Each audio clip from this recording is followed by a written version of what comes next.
बाबा शिरडी कैसे आए और शिरडी को किस प्रकार उन्होंने अपने हाथ से संवारा, इसके बारे में साईं बाबा ने बताते हैं कि बाबन तात्या नामक कुम्हार उनको रोज मिट्टी के कच्चे घड़े बनाकर देता था। साईं कुएं से पानी खींचकर बहुत दूर से कंधों पर रख लाते और पैरों में पानी सींचते थे। शाम को काम पूरा होने के बाद घरों को लाकर पेड़ के नीचे रखते थे। घड़े कच्चे होने का नीचे रखते ही उनके दो टुकड़े हो जाते थे। तात्या फिर सुबह बड़े घड़े बनाकर देता। इस प्रकार सिर्फ वहाँ एक सुंदर बगीचा बन गया। एक बार गंगाधर नामक एक साधु शिरडी आए। इस तरह साईं को पानी सींच कर देखा तो आश्चर्यचकित हो गए। आज वह सीधा साधा मानव जो पेड़ों को पानी सींच रहा है, वह समान मानव नहीं है। आहा, शिरडी को कैसे सुंदर हीरे की प्राप्ति हुई है।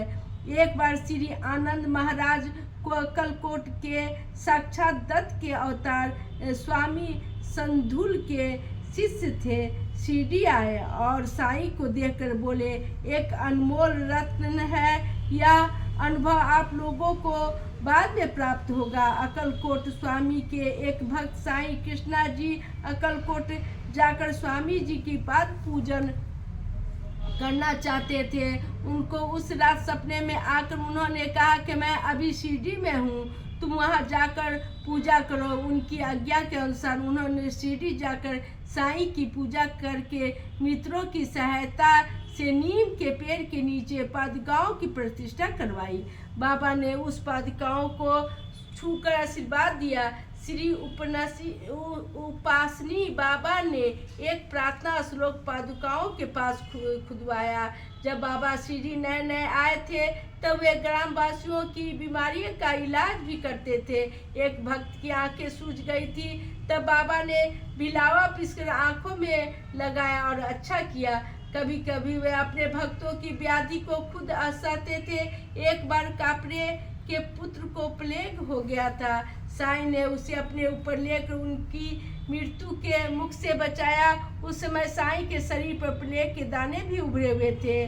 भक्त कितना भी दूर क्यों न हो, स्मरण करते ही बाबा उनकी रक्षा करते थे। एक बार साईं जलती हुई धूनी में हाथ रखकर किसी को बाहर निकालने का अभिनय करने लगे। उनका हाथ जल गया। भक्तों ने जब कारण पूछा तो कहने लगे, हाथ जल गया तो क्या हुआ, बच्चा तो बच गया। कुछ दिनों के बाद एक कुम्हार बाबा के पास आया। कहने लगा कि जिस दिन बाबा ने ऐसा किया उसी दिन उनकी पत्नी भट्टी में आग झोंक रही थी। उसी समय बच्चा आग में गिरने लगा।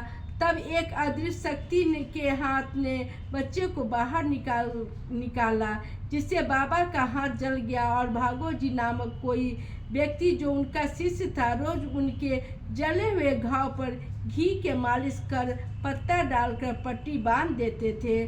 ओम साईं राम। इस प्रकार बाबा ने अपने भक्त की रक्षा की। ओम साईं।